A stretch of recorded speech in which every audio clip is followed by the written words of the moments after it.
vamos a tratar un tema de absoluta actualidad y para ello hemos invitado al doctor Carlos Caro, que también es docente de la Universidad Católica en Derecho Penal. ¿Qué cosa es la apología del delito y por qué a raíz de esta pequeña marcha del Movadef ha vuelto a tener actualidad esta discusión? Para eso vamos a conversar largo esta mañana con el doctor Caro. Gracias por estar con nosotros. Muchas gracias a usted, Rosa María. Bueno, la Constitución dice claramente no hay delito de opinión. Y si lo dice la Constitución, que es la ley de leyes, pues está claro que yo puedo opinar como quiera y nadie me puede perseguir penalmente por eso. Sin embargo, el Código Penal establece que nadie puede hacer apología del delito con el agravante para el terrorismo. Así es. ¿Cuál es la diferencia entre la opinión y la apología del delito? Fíjate, Rosa María, este es un tema que a nivel jurisprudencial lamentablemente no está zanjado. No hay un acuerdo plenario de la Corte Suprema. Los jueces lo han discutido en muchísimos casos a fin de poder establecer un criterio uniforme. Muy bien. Y ante la inexistencia de acuerdo, tenemos como producto la inexistencia de condenas. Y esto es un delito que proviene ya desde los años 80, ha sufrido muchas modificaciones y digamos, lo que mejor nos acerca al concepto es lo que definió el Tribunal Constitucional a principios del año 2003, cuando se planteó la demanda de inconstitucionalidad contra la legislación antiterrorista y el Tribunal Constitucional señaló cuáles eran los requisitos de la apología del delito de terrorismo, ¿no? Vamos a ir por partes para que la gente entienda. Durante los años más duros, digamos, de la lucha contra Sendero Luminoso y el MRTA, efectivamente tuvimos una legislación penal que tenía un tipo penal sobre apología del terrorismo. Así es. Ese tipo penal sirvió para condenar a muchas personas, por lo menos en primera instancia. Pero se apeló esto y se llegó al Tribunal Constitucional señalando que el tipo era muy abierto. O sea, que cualquiera que opinara se iba preso. ¿Y qué dijo el Tribunal Constitucional en el 2003 sobre eso? Claro, el Tribunal Constitucional analizó una superposición de normas, ¿no? Por un lado, el artículo 7 de la legislación antiterrorista, que es el decreto ley 27775 de la época de Fujimori, versus el Código Penal que definía también la apología. Entonces el tribunal dijo, no pueden haber dos delitos que digan lo mismo. Entonces uno tiene que eliminarse y eliminó el delito de apología del terrorismo y solo nos quedamos con el delito de apología. Y dijo el Tribunal Constitucional, al momento de sentenciar, que para adelante los jueces debían de sujetarse a la siguiente interpretación. Vamos a ver cuál es. Primer requisito, dijo el Tribunal Constitucional, para que haya apología se requiere que exista un hecho de terrorismo comprobado, es decir, que hay un delito previamente cometido, no un delito a futuro, no un delito que se vaya a cometer.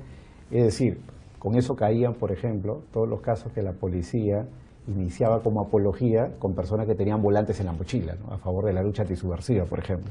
Claro, eran volantes alentando una lucha, pero no un acto concreto que se hubiera podido identificar en el tiempo, ¿no? Ok. Ese es el primer requisito. Bueno, entonces con eso se vuela casi todo, porque, digamos, la marcha el otro día no reivindicaba Tarata, ni reivindicaba... Efectivamente. ¿Te das cuenta? Entonces, efectivamente. Reivindicaba a los personajes, pero bueno, ese es el primer requisito. El primer requisito. El segundo, que se haga la apología de una persona que está efectivamente condenada. Ya, eso sí. Que es en este caso, por ejemplo, Aymal Guzmán, que tenían ahí su fotito. Exactamente. Muy bien. El tercer requisito... Pero son requisitos concurrentes. Son requisitos... El primero y el segundo son alternativos. Ya, okay. Porque puede haber apología del delito o del delincuente. Perfecto. El tercer requisito, que sí es concurrente con el primero o el segundo, es el requisito según el cual tiene que haber una difusión de forma tal que la difusión sea idónea, ¿no? Para, por decirlo de alguna forma, motivar a las demás personas a creer, digamos, en esa apología que uno está realizando del delito. O sea, tiene que ser persuasiva. Tiene que ser persuasiva, y tiene si no que hay ser idónea, como dice. Entonces, si no hay ese elemento de persuasión, o sea, si nadie les cree... El tema queda, digamos, en la esfera de lo inofensivo, lo inocuo, fuera el derecho penal, ¿no? Ya. Y el cuarto, que desde mi punto de vista es el más importante, pero también el más polémico en cuanto a la interpretación, es que el Tribunal Constitucional se guía por el factor, digamos, determinante de los delitos de terrorismo. Y es que para el Tribunal Constitucional el terrorismo, y en consecuencia la apología del terrorismo, solamente existe cuando el autor tiene la intención de cambiar el orden democrático. Claro. Es decir, que el apologista, el autor del delito, con su mensaje, tiene que perseguir una renuncia al sistema democrático, una tendencia hacia el odio, una tendencia hacia la intolerancia, una tendencia, digamos, hacia la arbitrariedad. Claro, entonces si los del Movadef salen a decir, creemos en la democracia, pedimos un acuerdo de paz, que es lo que están pidiendo, una amnistía, claro, no están cometiendo el delito. Desde mi punto de vista, y esto lo comentaba el otro día, yo pienso que estos carteles y Sendero y el Movadef que juegan, digamos, al límite del Estado de Derecho, Así es. están, Rosa María, desde mi punto de vista, cuidadosamente estudiados. Claro. Cuidadosamente Porque estudiados. son abogados también algunos de Claro, ellos. están cuidadosamente estudiados para... Entonces, claro, hacemos apología de la figura de nuestro líder. Así es. Sin embargo, no estamos incitando al odio, Así ni es. estamos persuadiendo a nadie. Así es. Por lo tanto, no nos pueden perseguir. Así es. Por lo Si tanto, es que digamos, se sigue la jurisprudencia del Tribunal Constitucional. Pero Es usted nos el explicaba hace un rector. momento que han habido otros casos posteriores en los cuales la Corte Suprema ni siquiera llegó a un acuerdo.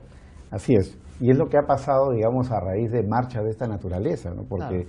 ha salido inmediatamente a raíz de lo que ha pasado el 1 de mayo el procurador de antiterrorista a decir, voy a hacer la denuncia, claro, y promueve la denuncia. Y el tema es de que nadie luego se acuerda cómo terminan los casos. Exactamente. Y todos esos casos terminan archivados. Es decir, ¿Ah, se mueve sí? todo el aparato del sistema por temas que finalmente terminan cerrados, básicamente en base a lo que tú has mencionado al principio, que es el tema de libertad de expresión, Claro. no hay delito de opinión.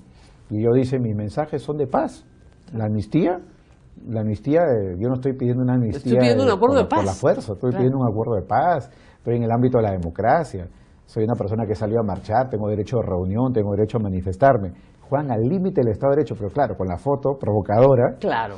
Y ese es el problema, que luego la policía no sabe qué hacer y se generan Claro, porque, estos mensajes digamos, contraproducentes. Claro, porque no se está reivindicando un acto terrorista, sí un personaje, pero los otros dos requisitos, el requisito 3 y 4, no están. No están, exactamente. Y si no están, no Claro. se concurre completamente, porque los tipos penales, eso hay que entenderlos, necesitan la concurrencia de una serie de factores, Claro. de una serie de conductas. Si no concurren, no hay delito. No hay delito. Complicado es esto, ¿no? Y como ha Explicar. dicho el Tribunal Constitucional en muchas ocasiones, la diferencia entre el delito y otras infracciones del sistema Claro. es que el delito tiene que ser muy cerrado, tiene que estar lo más claramente posible para la sociedad, de modo tal que para el ciudadano de a pie. Pero eso no se entiende, doctor. Usted sabe que en derecho penal, mucha gente que nos escucha hoy, que nos ve hoy, cree que muchas cosas son delito. Y en realidad solo muy pocas son delito. Las 400 cosas que están en el Código Penal, nada más, lo que está tipificado. Si no está en el código, no es delito.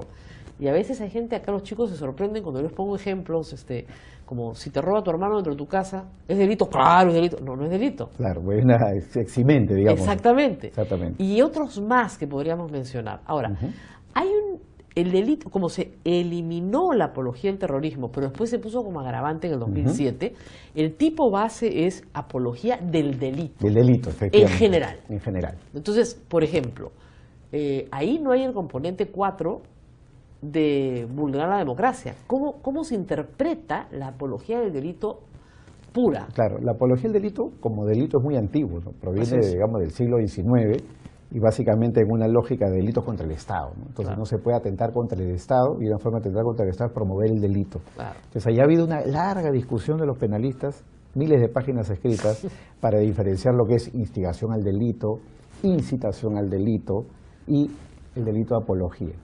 Entonces, como delito de apología, la norma es muy clara. La norma dice, bueno, aparentemente clara. Aparentemente, a ver qué dice. Dice, el que realiza la apología del delito o de la persona que ha cometido un delito será reprimido con tal sanción. Eso es lo que dice la Eso ley. es todo lo que dice. No dice nada más. No La dice única- que tiene que concurrir un acto terrorista. Ahí ya no, o porque que eso es tiene solo que para ir- el agravante. Es solo para el Solo agravante. para el agravante, según lo que ha dicho el Tribunal Claro, Constitucional. entonces, por ejemplo, si yo digo Alberto Fujimori, que está condenado por delitos de graves violaciones a derechos humanos y por corrupción, Ujú, es un héroe nacional, ujú. ¿ya? Y exalto su figura, y lo que hizo estuvo bien, porque esos de la cantuta eran terroristas, por ejemplo. Ujú.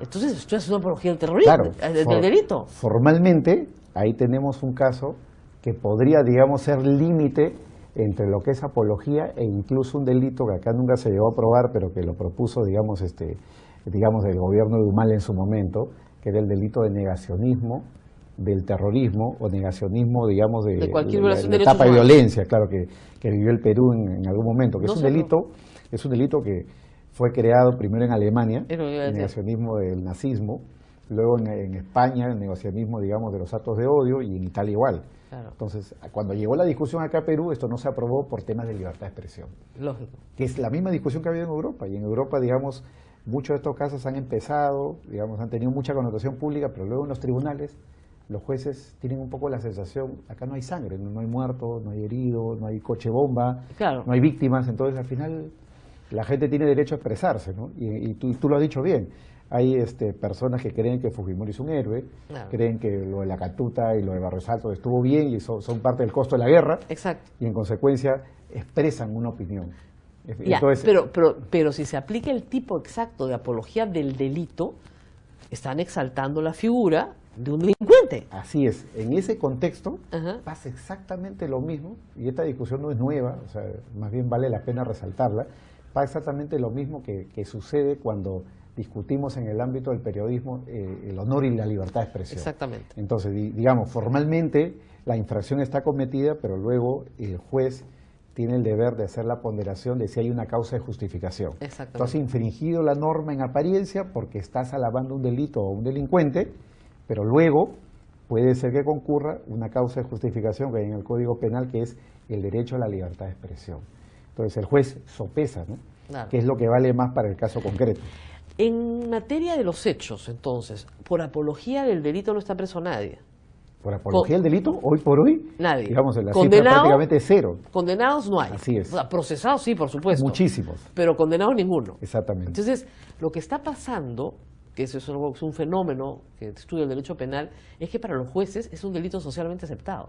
Es un delito socialmente aceptado como tantos otros, ¿no? Como tantos otros, como el digamos que aborto, como otros más. Exactamente. Son Entonces, socialmente digamos que- aceptados. No hay condenas. Claro, y digamos que el costo del delito se reduce al costo del proceso, ¿no? O sea, Exacto. es lo que los españoles llaman la pena de banquillo, ¿no? Claro. No te voy a condenar, pero te voy a tener ahí sentado. Y además se puede dar hasta prisión preventiva, 9 Eventualmente, meses, claro. ¿no? Y hay varios que han pasado por prisión preventiva. En el caso de apología del terrorismo, Exacto, muchísimos, ¿no? Fajardo y compañía, Así es. todos los meten presos 9 meses, después los sueltan, ¿no es Ujú. cierto?, por hacer esto. Efectivamente. Pero como decíamos, son gente que ha estudiado exactamente cuáles son sus límites. Exactamente. O sea, esta marcha no es una marcha espontánea, ¿no?, que se les acaba de ocurrir.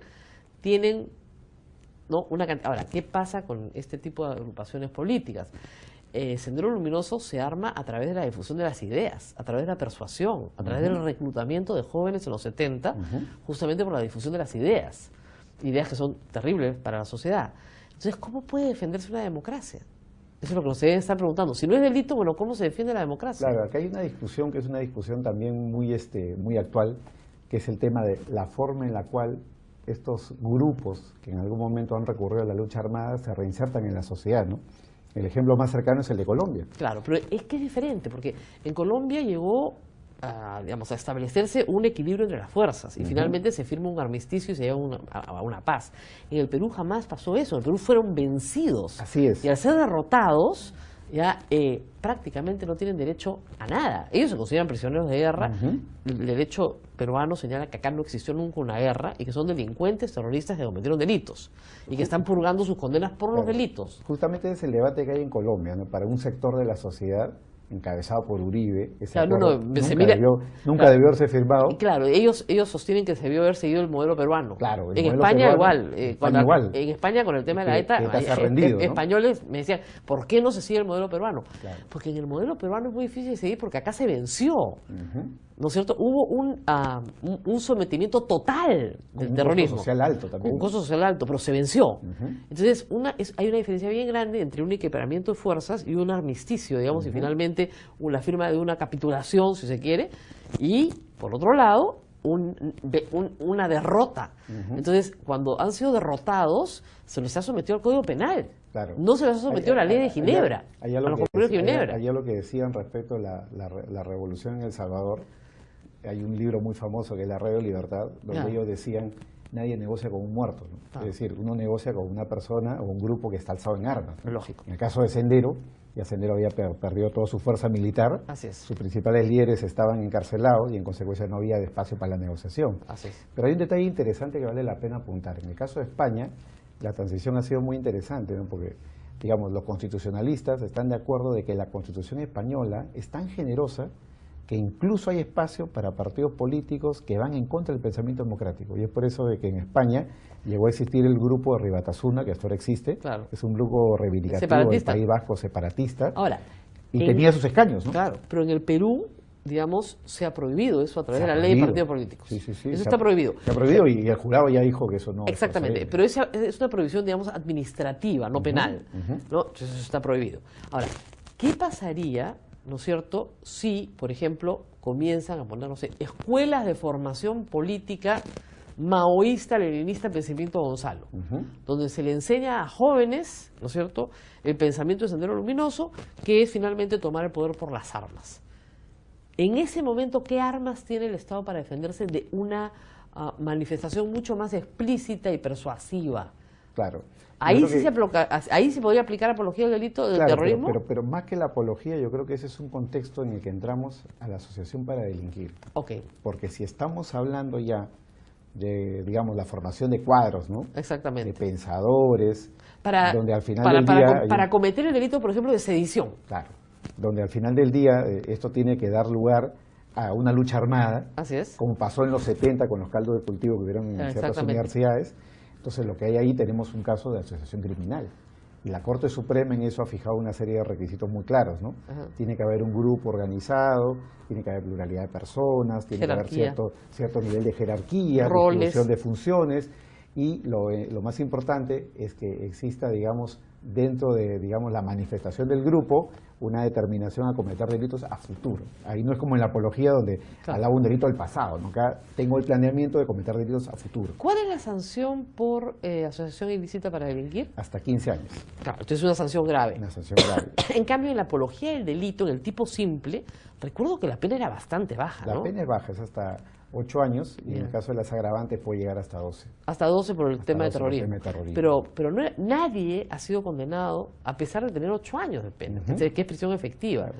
Lo cual quiere decir que los jueces están optando por la libertad de expresión más que por aplicar el tipo base. Así es, donde se ha empezado a discutir un poco, digamos, este tema, es a propósito de los discursos de odio, ¿no? La xenofobia. Exacto. O discursos, digamos, homofóbicos, ¿no? Claro. Vamos a matar a Claro, a raíz de las redes sociales y lo que han venido manifestando determinadas personas, se han generado determinados casos, pero digamos a nivel muy elemental, ¿no? A nivel, digamos, de la policía, pero que no han pasado, digamos, de esa instancia, ¿no? En España, por ejemplo, eso ha pasado a propósito, digamos, de la vez en que un torero fue corneado y las redes sociales la gente empezó a escribir... Bien corneado. Bien corneado estaba, bien muerto, bien herido estaba, claro. Entonces, la policía inició una investigación por una suerte de apología, digamos, a un hecho, digamos, que podía significar la muerte de una persona, ¿no? Ahora, en el Perú no tenemos legislación sobre eso. No tenemos legislación sobre eso. No tenemos legislación negacionista, no tenemos legislación penal.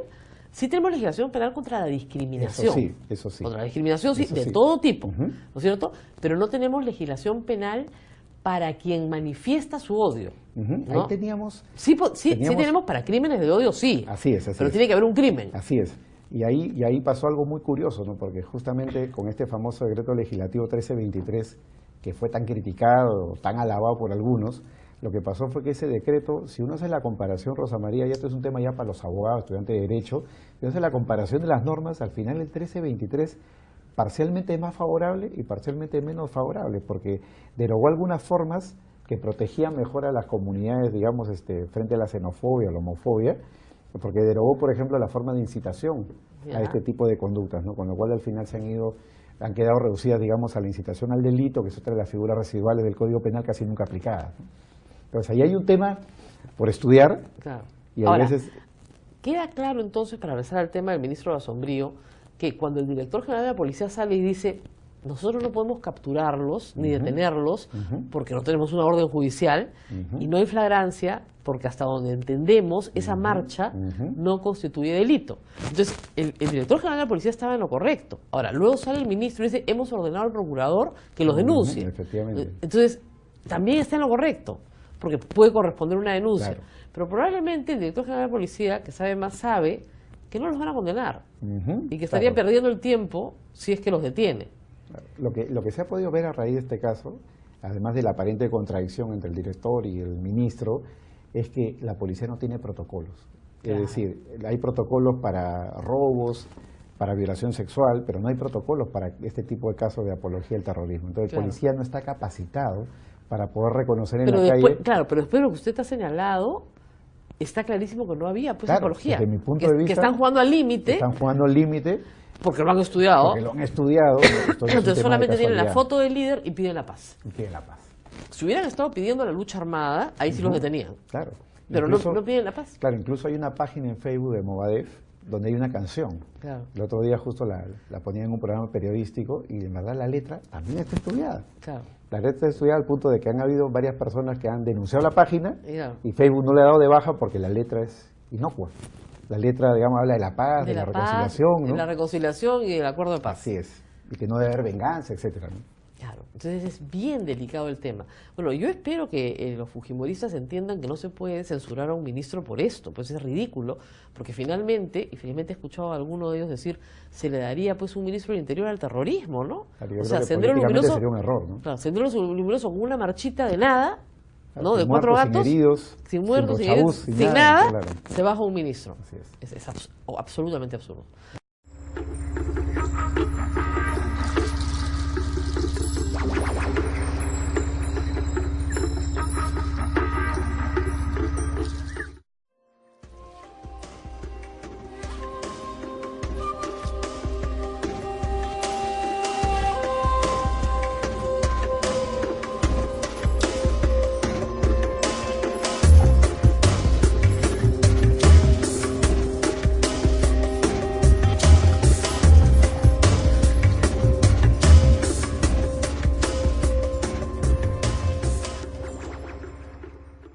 A mucha gente le gusta el Bitcoin, pero otra mucha gente no sabe aún qué pensar.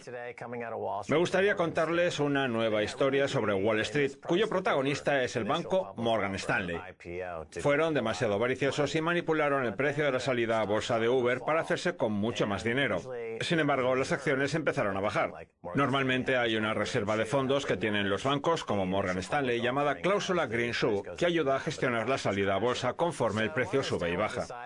Pero como el precio estaba cayendo en picado, Morgan Stanley decidió empezar a falsificar las acciones de forma inmediata, así, de la nada. Lo llamaron ventas en corto al descubierto, pero empezaron a falsificar las acciones con la esperanza de que podrían comprar esas acciones falsificadas a un precio más bajo y obtener beneficios con fraudes financieros al por mayor. Morgan Stanley, ¿son ustedes encantadores?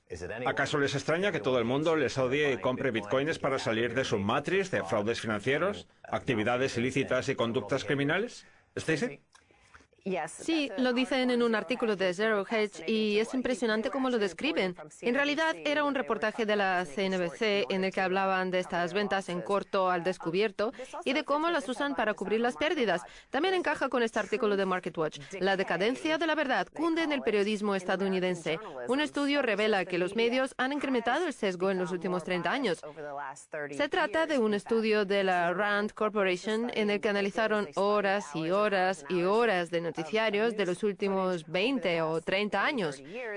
Lo que descubrieron es que las noticias han adquirido un punto de vista mucho más subjetivo y emocional. También mencionan lo siguiente: nuestra investigación aporta pruebas cuantitativas que avalan lo que todos observamos en el sector de los medios. Definimos como decadencia de la verdad al declive del papel de los hechos y el análisis en el discurso civil y sus efectos en la vida de los estadounidenses. El periodismo estadounidense ha ganado en subjetividad y ha perdido en su capacidad para informar de hechos basándose en el contexto y en los detalles que antes caracterizaba a los medios. Yo, por ejemplo, cuando hablo de algún artículo en el programa, siempre doy el contexto, incluso si tengo que retroceder 10 años para aportarlo y que entendamos el artículo actual. Creo que por eso nos atacan tantísimo los medios del tipo de la MSNBC. Ellos jamás le dan el contexto a su audiencia. Me gusta la expresión, decadencia de la verdad. Decadencia de la verdad. Suena a apocalipsis. Pero sí, es verdad, es una decadencia de la verdad. Otra forma de expresarlo es decir que mienten o que hacen propaganda. Es precisamente lo que observamos en la CNBC, la CNN y el Washington Post. Es todo propaganda pura, dura y sin adulterar por parte de estados partidarios de la guerra. Es lo mismo de lo que acusan a gente como la de RT, y eso que no tienen pruebas. Pero no pasa nada porque ya se encargan la CNBC, la CNN y el Washington Post de hacer que la verdad vaya en decadencia. Es una decadencia de la verdad porque, como ellos señalan, los medios de comunicación son ahora más sesgados. Si uno ve el partido entre dos equipos de cualquier deporte, siempre observa una verdad decadente entre los aficionados, ¿verdad? A los aficionados no les importa si su equipo hace trampas y se va de rositas, pero si el otro equipo lo hace, ¡madre mía! Se enfurecen muchísimo. Ahí es donde se ve esa decadencia de la verdad de la que hablan. Otro ámbito en el que vemos mucha de esta decadencia de la verdad es el económico y el financiero, así como en nuestro sistema monetario. Tú has mencionado al Bitcoin y es cierto que no se da esta decadencia en la criptodivisa porque el libro de contabilidad es inmutable. Las pensiones acumulan riesgos, pero los rendimientos no logran mantener el paso. Hemos mantenido los intereses al 0%, tenemos vigente la flexibilización cuantitativa, estamos emitiendo moneda y estamos llevando a cabo todo tipo de innovadores experimentos monetarios y fraudulentos para mantener a los bancos. Pero, ¿quién está pagando por ello? Eso nunca sale en las noticias, nunca indican quién es el que está pagando todo lo que hacen. A pesar de que las pensiones han incrementado su asignación media en inversiones de alto riesgo y otras supuestas alternativas a casi un 80%, el fondo de pensiones promedio no llega al 7-8% de rendimiento con el que cuentan cada año para pagar los crecientes costos de las prestaciones. Conforme asumen más riesgos, los estados y los gobiernos incrementan su exposición a la volatilidad del mercado y el riesgo de contribución se dispara en caso de una caída del mercado. La decadencia de la verdad aquí estaría en que muchos de los fondos de pensiones están destinados a bomberos, policías, funcionarios y profesionales de ese tipo. Para que a uno lo voten, tiene que contar con el apoyo de estos sindicatos. La decadencia de la verdad residiría en que, en realidad, no se pueden permitir darles aumentos de sus pensiones de un 10% anual. Así que les mienten y les dicen que van a pagarles y luego los contribuyentes y las pensiones... Es que es increíble. Un 80% de las pensiones se ha asignado a inversiones de alto riesgo, como las acciones privadas y fondos de cobertura. De acuerdo, todo empieza con ese objetivo de un 7% o un 8%, que es totalmente irreal porque la tasa de rendimiento de un bono a 5 o 10 años libre de riesgos no llega ni a la mitad de eso. Ese es su problema de base. Para alcanzar ese 7 u 8%, los fondos de pensiones han pasado a hacer lo que ya hizo Bernie Madoff, que como era un listo, fijó un objetivo de un 12% al año, lo que equivalía a unos ingresos mensuales de un 1%. No fijó un 20 o un 25%, que llamaría mucho la atención, pero sí fijó un índice de ingresos promedio del 12%. Cuando vio que no cumplía ese objetivo, empezó a involucrarse en una estafa Ponzi. Este sistema de pensiones se debe a que sienten que tienen que alcanzar unos ingresos de un 7% o un 8%. O de lo contrario, el sistema entrará en bancarrota debido a que no entrará más gente en el juego, lo cual da lugar a una economía basada en la estafa Ponzi y el fraude al estilo de Bernie Madoff. Un 80% en bonos basura tendría un mercado de reventa de 5 céntimos de dólar durante una recesión. Estos fondos públicos de pensiones están prácticamente en la bancarrota. Es solo cuestión de cuándo querrán reconocerlo públicamente. Tengo aquí algunos datos de cuáles han sido sus rendimientos realmente. Que muchos de los costos de estos fondos de pensiones sean tan altos tiene bastante que ver con el costo de la sanidad, ya que, como todo el mundo sabe, en Estados Unidos no existe contención del gasto alguna. En algunos estados llegó a aumentar un 40% en un año, como ocurrió en Carolina del Norte hace unos años. El artículo continúa así. Las pensiones públicas rindieron de media un 6,2% entre el 2008 y el 2017 y un 6,4% entre el 2001 y el 2017. Un 6,2% en uno de los mayores mercados alcistas de la historia de los mercados de valores de Estados Unidos y un 6,4% entre el 2001 y el 2017. Son dos grandes mercados alcistas los que vivimos en ese momento y en los que el rendimiento llegó a solo un 6,2%. La decadencia de la verdad aquí se ve en que nadie está mencionando eso y alguien tiene que pagar por ello. Si los fondos de pensiones no consiguen alcanzar los objetivos de inversión fijados en un 7,5% anual de media, los gobiernos tendrán que compensar la diferencia con pagos más elevados o recortes en servicios para evitar perder terreno. Evidentemente, lo que todos sabemos que van a hacer es recortar en servicios a las generaciones más jóvenes para que los más ancianos que siempre van a votar estén contentos. La tasa de rendimiento sobre la inversión de los 60 fue de un promedio del 7% en el mercado de valores. Todo lo que tienen que hacer es comprar un fondo indexado sin cargos de Vanguard, que es pionero en este asunto. Pero lo que quieren en su lugar es que la gente que tienen en el gobierno siga creyendo que saben cómo invertir el dinero. Y luego a esa gente le pasa como a Robert Citron, del condado de Orange de California, que se puso en evidencia y se vio que no tenía ni idea sobre cómo gestionar el dinero. Mucha de la gente que gestiona los fondos públicos de pensiones no tiene ni idea. Solo son empleados que firmaron un contrato y a los que les dieron mucho dinero. Los de Wall Street los invitaron a comer por ahí y los halagaron diciéndoles lo listos que eran. Acto seguido procedieron a venderles una bolsa de gusanos y un montón de basura. Los elementos de riesgo más venenosos de Wall Street lo vendieron a los fondos públicos de pensiones para quitárselos de en medio. Por eso la rentabilidad es tan nefasta. Sé de primera mano que en Wall Street, si tenían un intercambio realmente malo con una empresa, llamaban al fondo de pensiones y les preguntaban si podían comprarlo, que les hacía descuento. 3 meses después, estaba muchísimo más rebajado. Probablemente muchos de estos fondos de pensiones se han estancado en algunas de las acciones de Uber que han caído. En el 2017, la distribución de acciones e inversiones alternativas de Arizona era de en torno a un 86%. Sus fondos de pensiones están en esas inversiones alternativas. Puede que Arizona necesite un rescate descomunal en el futuro. Es como hacerse una casa en el borde de un volcán. Es maravilloso hasta que el volcán entra en erupción y acaba con todo. En el momento en el que haya un repunte en las tasas de interés, que se dará seguro en algún momento, un 90% de la cartera de valores se pondrá a cero. Hablemos de nuevo de la decadencia de la verdad. La Reserva Federal ha publicado una declaración que muestra la decadencia de la verdad. La Reserva Federal de Estados Unidos sigue alertando sobre el peligro de las deudas corporativas de alto riesgo. La Reserva Federal insistió este lunes en su advertencia sobre el peligro de pedir préstamos de riesgo. También afirmó que las empresas de peor perfil crediticio son las que adquieren cada vez más deuda. La pregunta de la Reserva Federal quedó sin respuesta. ¿Piensan hacer algo a este propósito? La decadencia de la verdad reside aquí, en que la Reserva Federal sabe que ella es la que da lugar a esto, pero actúa diciendo, ¡ay, me sorprende muchísimo que se hagan apuestas en un casino! Y además es que lo entienden al revés. No se trata de que pidan préstamos de riesgo, sino de que las instituciones los concedan. Ya lo vimos en el 2008 con la crisis de las hipotecas basura. Le concedían préstamos a cualquiera que entrara en la oficina. Si sabía hacerla o con un canuto le daban $500,000. ¿Es entonces responsabilidad del que pide el préstamo o del que lo concede? Porque el que lo concede es el que está en posición legal de hacerlo. El que comete fraude es el que concede el préstamo, no el que lo acepta. Una vez más, la Reserva Federal está de parte de los cleptócratas más corruptos de la sociedad. La Reserva Federal bajó las tasas de interés al 0% para salvar a los bancos miembros del sistema de la Reserva Federal.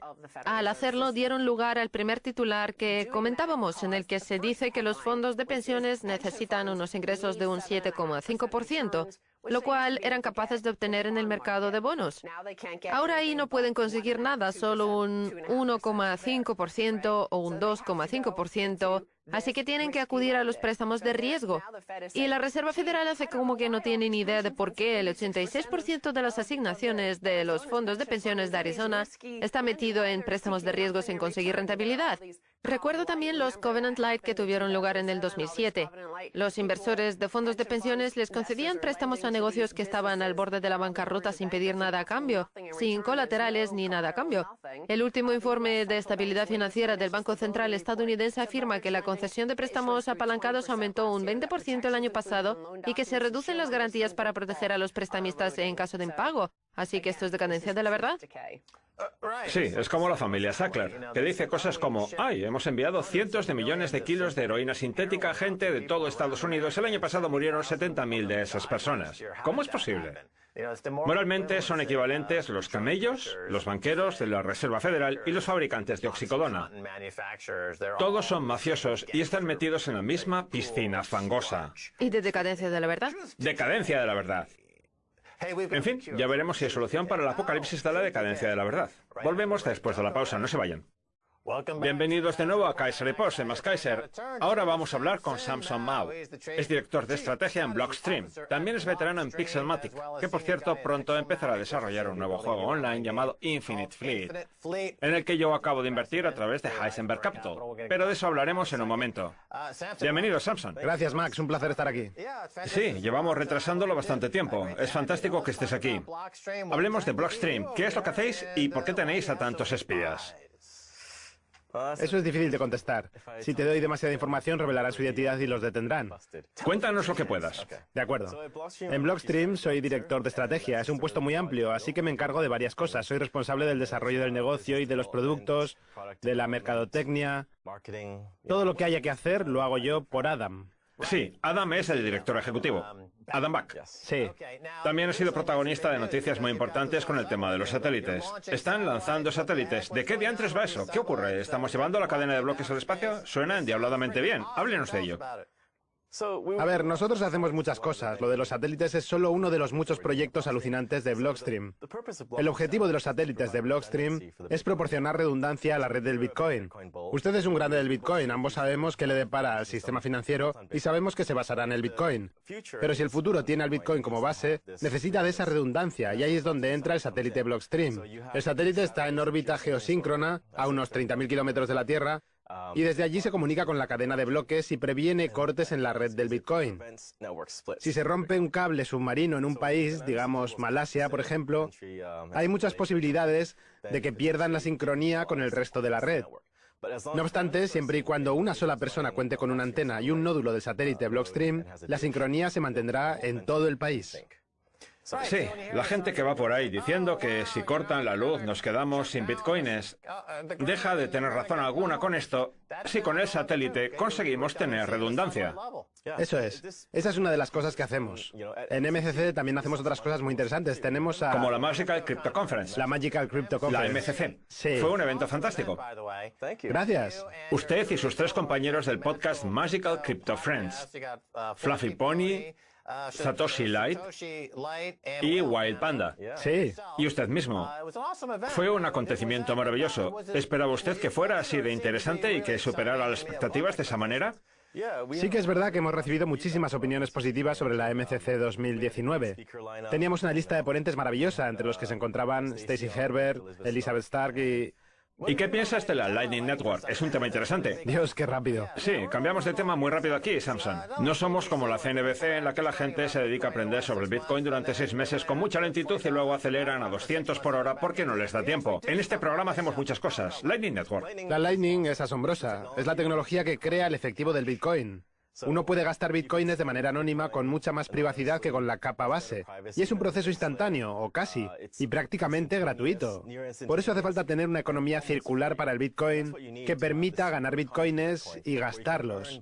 Si se hacen transacciones en la cadena de bloques, hay que lidiar con el tiempo que tarde en crearse el bloque, con la volatilidad de los cargos. La Lightning Network suprime todo eso y prepara el terreno para que puedan ganarse y gastarse bitcoins libremente. Creo que supone un cambio muy notable que mucha gente todavía no comprende. Eliminar estas barreras puede hacer que el bitcoin se convierta en una moneda internacional para todo el mundo. Pues sí, hablemos ahora de otra de las cosas que está usted haciendo en Blockstream. Hablemos de Liquid, una cadena lateral del Bitcoin. Cuéntenos de qué va la cosa. Liquid es el principal producto de Blockstream. Es una red de liquidación de intercambios, además de una red lateral cuya creación se basa en el libro blanco de cadenas laterales de Blockstream. Pero en esencia es otra cadena de bloques anclada al Bitcoin. Se bloquea el Bitcoin en la cadena de bloques principal y se desbloquea en la lateral, y al hacerlo se obtienen propiedades nuevas. Yo diría que el Bitcoin es como agua sólida, es decir, como hielo, y que el Liquid es como el agua líquida y puede moverse mucho más rápido que el hielo. Muy bien, estupendo. Ahora, bueno, ya sabe que nosotros somos grandes maximalistas del Bitcoin. Y parece que en el 2014, cuando tuvo lugar el auge de otras, de monedas alternativas, la comunidad sintió una gran frustración porque pensaba que las cosas no avanzaban lo bastante rápido. Sí. Por eso se acabaron dividiendo y crearon esas alternativas. Cuando adoptamos SegWit y luego con la Lightning Network, todo está yendo rapidísimo. Estoy en lo cierto al decir que todas esas monedas alternativas son incapaces de hacer algo que no pueda hacer el Bitcoin o que el Bitcoin podrá hacer muy pronto. ¿Cree que es una afirmación justa? Bueno, creo que el Bitcoin puede hacer de todo y que no está concebido para ir rápido, sino que está hecho para ser una reserva de valor y un medio de transferencia de riqueza, por lo que necesita inspirar confianza. Su compañero Satoshi Light dice que el hecho de que sea lento no es un defecto, sino una característica. Claro, si uno necesita dinero, este no tiene por qué ser muy vistoso. A mí me encantan los proyectos de monedas alternativas, aunque no quiero meterme en ese tema ni decir nada, pero se basan en trucos. Lo que realmente necesitamos es dinero duro, confiable y a prueba de balas. A mí me da igual lo que tarden siempre y cuando sea dinero duro. Sí, Maldita sea. exactamente. Hablemos ahora de Pixelmatic, con quien tiene una nueva empresa o proyecto llamado Infinite Fleet. Como ya hemos dicho, yo ya he invertido en ello con Heisenberg Capital, el capital de riesgo de Stacy y mío. Está en el sector de los videojuegos, una industria valorada en 135.000 millones de dólares. Se prevé que se convertirá en un mercado de 300.000 millones de dólares. Cuéntenos cómo encaja todo esto con lo que hemos estado comentando. Sí, nosotros estamos desarrollando Infinite Fleet, un videojuego de estrategia en tiempo real multijugador masivo en línea. En el pasado trabajé en juegos de estrategia en tiempo real como Company of Heroes o Dawn of War, ambos muy aclamados en el mundo de este tipo de videojuegos. El equipo con el que trabajaba antes, en Relic Entertainment, se fue a Blizzard y trabajó en varios proyectos como el de StarCraft 2. Los videojuegos de estrategia en tiempo real son mi campo y también los juego con asiduidad. Lo que pretendo es crear una nueva experiencia de inmersión que lleve a estos juegos al siguiente nivel, pero que a la vez los haga accesibles a muchos más jugadores. Es como lo que hicieron con los videojuegos multijugador de campo de batalla en línea, pero aplicado a los de estrategia en tiempo real. Quiero hacerlos más accesibles. Últimamente hemos reclutado a mucha más gente en nuestro equipo. Hemos contratado a Jason Lee, que es el diseñador principal de Age of Empires 4. Es un gran proyecto que vamos a lanzar con Relic y Microsoft. Así que se ha unido a nuestro equipo como director creativo. También hemos contratado a Damon Gauthier, que formó parte del equipo original de Homeworld, un título ya clásico en el mundo de los juegos de estrategia en tiempo real, y siempre sale en las listas de clasificación junto a StarCraft como uno de los mejores juegos de este tipo. Entonces es un proyecto que realmente lo apasiona. Es que me encantan los juegos. Sí, muchos de los partidarios del Bitcoin son también jugadores. Centrándonos en el juego en sí, tengo entendido que se transforma con la narrativa y el tiempo real, si no me equivoco. Sí, sí. La premisa principal, a ver si lo puedo resumir, es navegar infinitamente por el espacio en naves espaciales y, bueno, pasan cosas. Sí. Y esas cosas cambian cosas de manera que las interacciones generan cambios. Por supuesto, hay un token, que también es la base de la economía. Hablemos de cómo cambia la narrativa y su capacidad para interactuar en el sentido. Cuéntenos sobre ello, si puede. Sí, muchos títulos de multijugador masivo lo que hacen es contratar escritores, escribir guiones, crear misiones y organizarlo todo cronológicamente. Después tienen que trabajar durante años para desarrollar la siguiente expansión y lanzarla. Nosotros lo que queremos es abrir ese proceso y hacer un acercamiento al estilo de Dragones y Mazmorras. Queremos ser más cercanos con los jugadores y fijar objetivos como en una especie de tablero. Sin embargo, no decimos lo que tienen que hacer exactamente, sino que son los jugadores los que deciden y en función de sus decisiones la historia evolucionará con ellos. Lo que hacemos es escribir y trabajar la historia conforme el juego avanza. Es algo que la mayoría de los estudios no están haciendo, sino que siguen estancados en lo que hacían hace 20 años. Si miramos los juegos de estrategia en tiempo real, vemos que no han cambiado, siguen teniendo el mismo patrón, con una campaña para un solo jugador, un modo multijugador y poco más. Hay un ejemplo reciente de un juego que atacaba a los jugadores. Ahora mismo no me viene el nombre a la cabeza. Lo mismo mi productor me lo puede chivar por el pinganillo. En cualquier caso, el juego tenía tanto poder computacional que cobró conciencia de sí mismo. Una cosa parecida a las que aparecen en Black Mirror.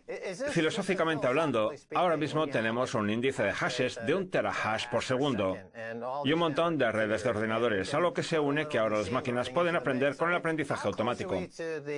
¿Cuánto queda para que las máquinas empiecen a hablarnos y a plantearnos retos, Samson? Es una pregunta algo filosófica. Bueno, Tampoco pretendo que profundicemos muchísimo ni nada de eso, pero estamos hablando de los videojuegos y esto es sobre lo que la gente piensa. ¿Qué cree usted? a ver, si le pregunta a Elon Musk, le dirá que está por llegar, que ya se ve en el horizonte y que deberíamos preocuparnos. Sin embargo, los juegos cuentan con una inteligencia artificial bastante sofisticada que lleva evolucionando como 10 años. Quién sabe, podría ser que la próxima inteligencia artificial asesina venga de un juego diseñado para atacar y asesinar a los jugadores, pero... ¿Quién sabe? ¿Quién sabe? De Sí. acuerdo, aparquemos ese tema. Hablemos del token de juego y de lo que implica económicamente. Tenemos dos modelos de token. Hoy hemos lanzado Liquid Securities por consenso. Es una plataforma que conecta con la red Liquid para expedir y gestionar tokens. Va destinado a empresas que quieran recaudar fondos con valores legítimamente. El juego en sí no recauda fondos a través de una oferta inicial de monedas u oferta inicial de cambio, sino que la recaudación de fondos viene dada por el token de valor. Está regulada y es legal. El juego en sí utiliza un token de utilidad comunidad que ganan los jugadores. Nosotros llamamos prueba de participación o POP al método que hay que seguir para ganarlo. Hay que participar en eventos o misiones para ganar el token. Una vez que el juego ha generado el token, este es transportable. Muchos de los juegos multijugador masivo cuentan con mercados secundarios para la divisa. En World of Warcraft puedes comprar oro en distintas páginas web. En el Lineage tienen Adina y también se pueden comprar. Nosotros pensamos que tiene sentido integrar una criptodivisa en el juego porque los jugadores están acostumbrados a tener una divisa y quieren ser capaces de agarrarla y transportarla de un lado a otro. Ahora contamos con un ecosistema de intercambio de criptodivisas, así que nos hemos aferrado a ello y lo hemos extendido a los jugadores. Creo que es una forma de tener muchísimas opciones de criptodivisas, porque tenemos un mercado de gente joven que juega a los videojuegos y sabe lo que es el dinero digital. De manera que pueden avanzar hacia los intercambios. En el caso de los eSports, ahora hay mucha gente que los está jugando profesionalmente. Sí, hay mucha gente que participa en videojuegos y también ve a gente jugándolos. Esos son en esencia los eSports. Nos enfrentamos a una época en la que la gente vivirá en este tipo de entornos, en el que generan tokens y pueden comprar bocadillos con dichos tokens. ¿Cree usted que se puede vivir en ese mundo? ¿Como en Ready Player One? Sí. Sí, es posible. Si alguien gana unos cuantos tokens en el juego Infinite Fleet, podrá crear un contrato para convertirlos en bitcoins, pedir una pizza y que se la traigan a su casa. Todo a través del juego. Esa es una de las cosas más bonitas de esta nueva economía, que se está volviendo muy fluida y puede compatibilizarse entre el mundo antiguo, el nuevo, el cibernético, el de los videojuegos. Están pasando muchas cosas. ¿Cree que nuestros gobiernos, en los que están políticos como Brad Sherman, que por si no lo conoce es un político de Estados Unidos, que ahora está asustado porque dice que el Bitcoin amenaza al dólar, son realmente conscientes de lo que está pasando o lo saben y prefieren no hablar de ello?